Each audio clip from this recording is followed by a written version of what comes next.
Hey there, peeps. Dr. Tanya Crabb here with another Mental Health Moment, Superhero Edition. In the last Superhero Mental Health Moment, we talked about the Hulk and coping skills, and basically the fact that if the Hulk can develop coping skills, pretty much anyone can develop coping skills. So, in this week's Mental Health Moment, we're going to talk about hulking out. What is it? How do you know when you're hulking out? We're also going to talk about what I call BAMs, behaviors and attitudes that mess us up. So, let's get to it. The first thing I'd like to do is share a little bit more about the Hulk's background. So, as I mentioned in the last video, Bruce Banner's background was far from ideal. He was raised by a physically abusive father, and although his mother loved him, she was not really capable of protecting him. So, a little backstory on the Hulk's dad. So, part of the Hulk's dad's story is that he came up in a rough childhood as well. So, there was a little bit of resentment around the way that the mother loved up on Bruce. And that came out in the form of violence and anger in that relationship. So, Bruce, he didn't have a whole lot of family support. I believe he had like one cousin that was somewhat supportive of him. So, something else to know about Bruce and Bruce's backstory. So, as a result of his childhood, Bruce sort of suppressed a lot of those feelings and emotions that he was dealing with around the things that he was experiencing. And there could be a number of reasons why, his emotions didn't have freedom to be expressed in the household. One was the person that was hurting him was bigger than he was, stronger than he was, and he really wasn't able to fight back. In addition to just the aspects of abuse that came from the relationship, there was also this idea that he may have learned along the way inappropriate ways to manage emotions, and maybe even didn't want to turn out to be like his father, so he thought that suppressing the emotions were better than expressing the emotions. So he may have been even conflicted about what to do with his anger, as he's seen anger as this destructive force in his life. So for people who grow up in environments where anger is explosive, sometimes they react in the opposite direction, in that they don't discharge or display their emotions at all because they see anger as a destructive force. But we'll cover anger and destructive versus constructive anger in another video.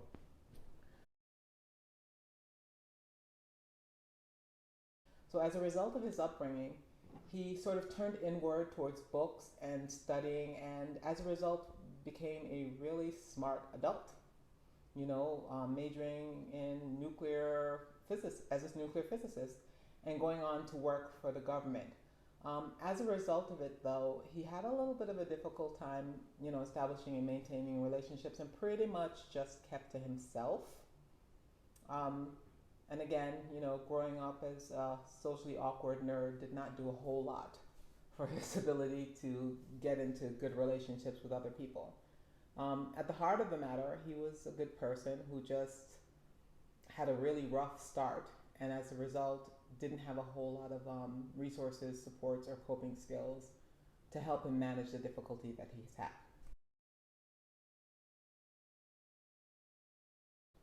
So, for the purposes of this presentation, hulking out is synonymous for emotional dysregulation, and that is the inability to control our emotional state, which for the Hulk primarily refers to anger.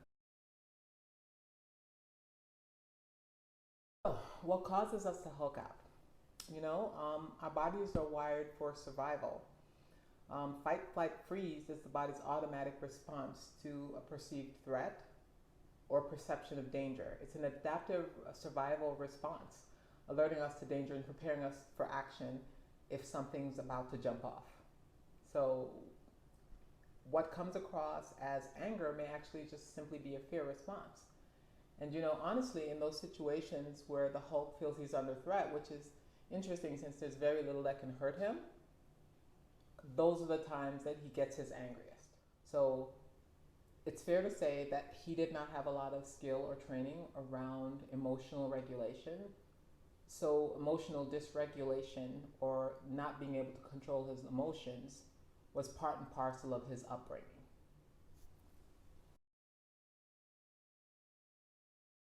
In Bruce Banner's case, it was his trauma and his trauma history that was sort of the underpinnings of his hulking out. But the reality is that as human beings, our body is predisposed to respond to certain ways when we experience what we anticipate to be danger. The fight, flight, freeze response. Our body is pre wired to help us to remain safe. And safety can be relative if you're a child versus an adult. And for him, it was this fear of not being safe that caused those emotional dysregulations to take place. That fight or flight or freeze, or mostly fight in the case of the Hulk, to show up. So our body system, our alarm center, is wired to alert us to what's considered to be danger. The part of our brain that lights up around our emotional sensor is supposed to help us respond to danger.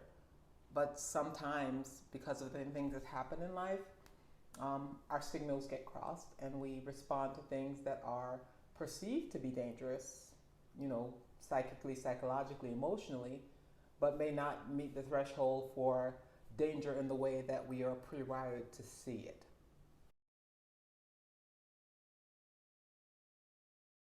So, hulking out can show up in different ways. It can show up physically, it can show up emotionally, it can show up in the ways that we react to others. It can be an intense fear, it can be a sense of dread. It can show up with heart palpitations or clenching of the jaw, my personal favorite, or tight shoulders, tight muscles, or even clenching of the fists. It can show up in our relationships, being defensive, being distant, being easily angered, easily frustrated. Those are some small signals that we may be hulking out. So it's important to pay attention to your physical signals and also the ways that you're engaging with others if you're trying to get a good idea of what hulking out looks like. Because again, we're wired for survival. So some of the signals that tell us that we're on the verge of hulking out are similar to our fight, flight, freeze. Tensing of the muscles and upsetness of the stomach. Maybe our breath patterns shift.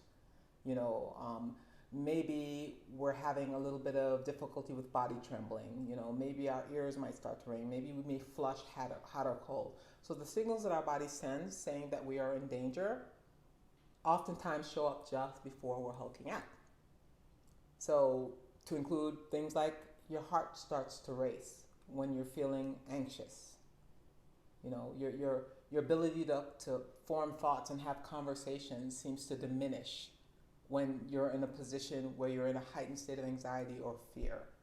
So one of the signs that we're potentially hulking out is by tracking what's going on with your body in that moment. How we manage ourselves when we are hulking out is extremely important. So I'd like to take us this time to talk about what I call BAMs, behaviors and attitudes that mess us up. So if you're in the midst of hulking out, probably some of the worst things that you can do are hit up the bar, get the little smoky on. Honestly, those things, substances, don't always fix the problem. Sometimes they're a great distraction from the problem, but oftentimes they make the problem worse. So other ways that we mess ourselves up, other behaviors and attitudes that mess us up, are things like self-injury, or trying to hurt other people, verbal aggression, physical aggression, faking it till you make it, lashing out on social media, lashing out in person. Those just add to the destruction that's already been caused by this hulking out phenomenon. So those are some behaviors you want to pay attention to if you feel like you're hulking out.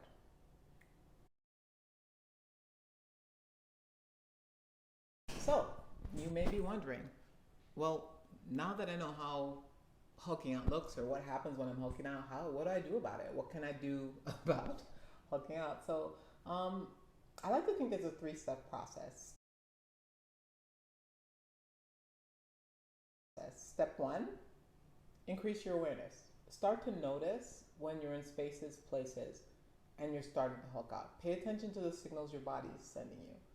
Pay attention to the thoughts that you're having around that particular environment in that particular setting.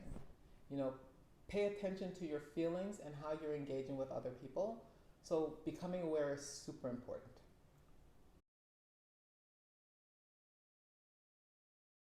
So something else that's really important is identifying your triggers. Figuring out what circumstances, what situations, what places are causing you to hulk out more frequently or more often. And so when I say this, I don't mean like, oh, now I know that going to work causes me to hulk out, I'm not going to go to work. No, we'll talk about what to do to help you to down regulate so that you can still do the things that you love.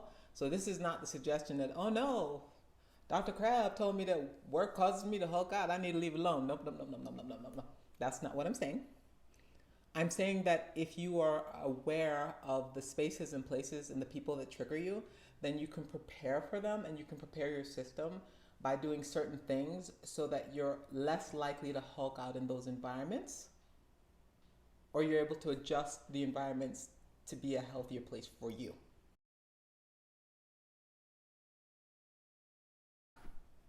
So, which brings me to my last step, acquiring skills.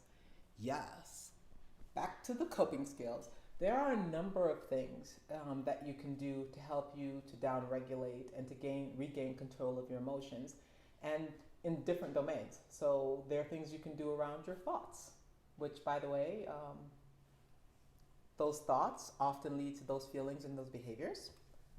You can also try and downregulate your body. There are certain things that you can do to bring down your response system, sort of flip your alarm switch back in the other direction. And there's a number of ways that we can, I guess, go back to Banner, if you will. Well, maybe a healthier version of Banner, at the very least, to downregulate our system so that we're not always hulking out, and so that our life isn't always out of our control because our emotions are. Tune in for next time, and I will talk about what those skill sets are that can help you to regain control of your emotions and thus regain control of your life.